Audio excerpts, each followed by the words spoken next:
Something good to me. Trick or treat. Smell my feet. Give me something good to me.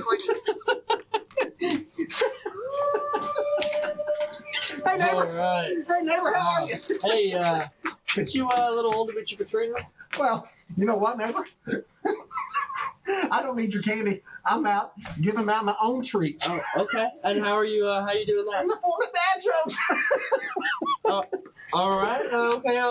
Why don't you give us one? All right, Junior. Here we go.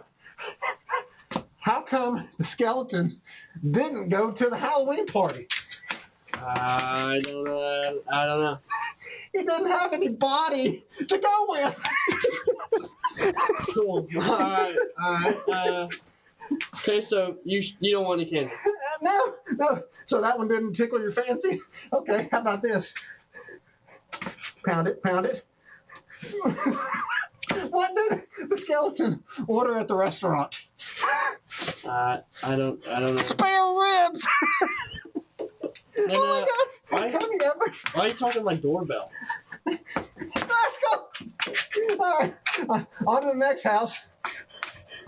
Pound it. Later, Gator. I'll see you at church.